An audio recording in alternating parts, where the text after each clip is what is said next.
Party registration के दौर में मुझे कई दफा मुंबई से न्यू दिल्ली जाना पड़ा, और एक दफा का जिक्र है कि मैं दिल्ली की जामा मस्जिद के सामने जो लाइब्रेरी है वो हमारे पहचान वाले थे, और मैं उनसे मिला और उनसे मैं बात कर रहा था, चाय पी रहा था, तो वहाँ एक कांग्रेसी का मैंने बोर्ड देखा जो सिटिंग एमएलए थे। मैंने उस शख्स से पूछा ये कौन है, ये कांग्रेसी एमएलए कौन है? तो उन्होंने बताया, जो दिल्ली में रहते ही थे, तो उन्होंने बताया कि ये वो कांग्रेसी है जो दावा करता है कि अगर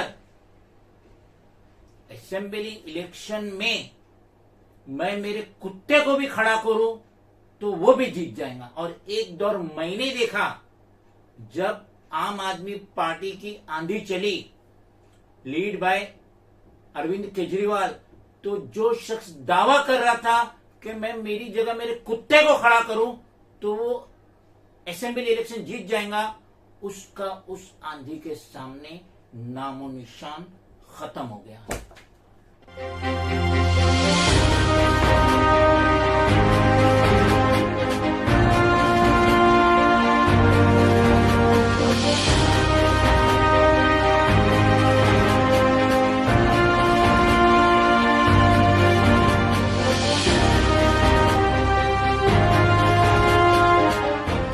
कैसे हो दोस्तों, मैं मोहम्मद नईम शेख। तो मैं ये बताना चाहता हूं कि आज का टाइम्स ऑफ इंडिया जो मैंने पढ़ा 26 जुलाई 2022, तो मुझे एक बहुत बड़ा अचंभा हुआ।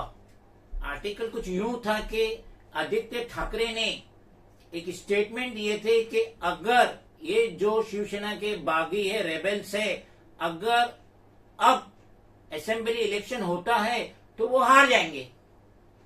40 बागी रेबेल्स ने उद्धव बाला साहब ठाकरे का साथ छोड़ दिए, और बेसिक वजह जो जाहिर होती है वो है ईडी का खौफ। इन पे या तो ईडी की रेड कंडक्ट हुई थी या होने वाली थी, या इनका नाम आ चुका था कि अब ये ईडी के शिकंजे में जाएंगे। और जैसे नवाब मलिक जेल में आराम फरमा रहे हैं, तो उस तरीके से ये लोग भी जेल में जाएंगे। इस डर और खौफ से ये शिवसेना के रेबेल्स ने, बागी ने उद्धव बाला साहब ठाकरे का साथ छोड़ दिए, और वो एकनाथ शिंदे के साथ मिलके उनके पास चले गए, उनके पक्ष में चले गए, और बीजेपी के सपोर्ट से महाराष्ट्र स्टेट में हुकूमत भी बना लिए। तो है 40, ये बागी 40 है, लेकिन इनमें से जो एक बागी है वो एकनाथ शिंदे को खुश करने के चक्कर में क्या स्टेटमेंट दे रहा है उसको खुद को पता नहीं। बागी रेबल का नाम है अब्दुल सत्तार नबी। ये सुलिट से एमएलए है। ये 3 बार ये इलेक्शन जीत चुके हैं। 2014 में ये कांग्रेस के टिकट पे लड़े थे और ये मिनिस्टर भी बने थे महाराष्ट्र स्टेट के। 2019 में जब उनको लगा कि कांग्रेस की नैया डूब रही है, तो इन्होंने उद्धव बाला साहब के कैंप में जम मारे। उनको मिन्नत समाजत के बाद टिकट भी मिल गई होंगी और वो जीत भी गए।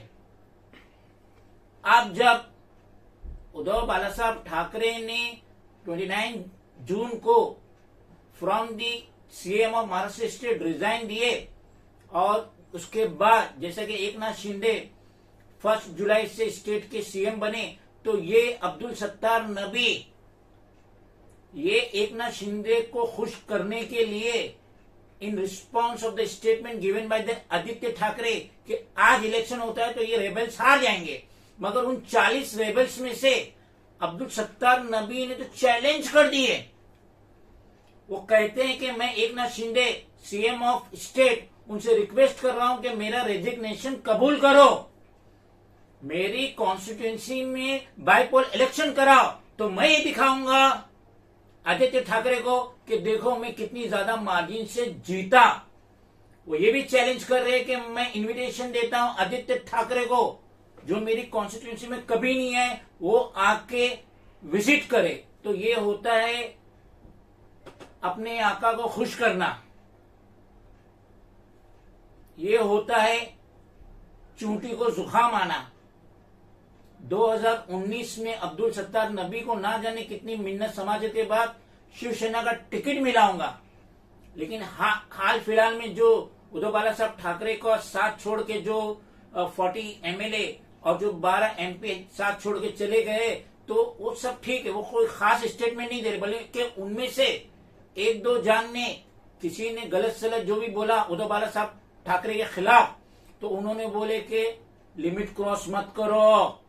मगर ये अब्दुल सत्तार नकवी ये किसको चैलेंज कर रहा है? ये चैलेंज कर रहा है शिवसेना के सुप्रीमो बाला साहब ठाकरे के पोते को चैलेंज कर रहा है।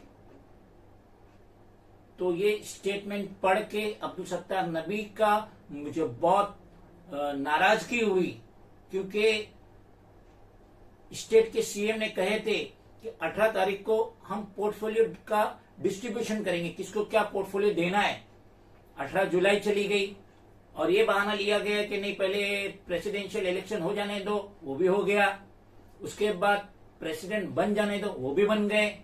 अब 18 से 26 आ गई, 8 दिन ऊपर हो गया, लेकिन आज तक कोई भी पोर्टफोलियो का बंटवारा नहीं हुआ, क्योंकि इन्हें पता है जिस दिन पोर्टफोलियो का बंटवारा होगा उस दिन ये 40 में से कम 20 रेबेल्स एमएलए सर झुका के उद्धव बाला साहब ठाकरे के पास आ जाएंगे, क्योंकि ये इस लालच में गए कि इनको मिनिस्ट्री मिलेंगी, इनको कैबिनेट की मिनिस्ट्री मिलेगी। लेकिन ये इतना आसान नहीं है।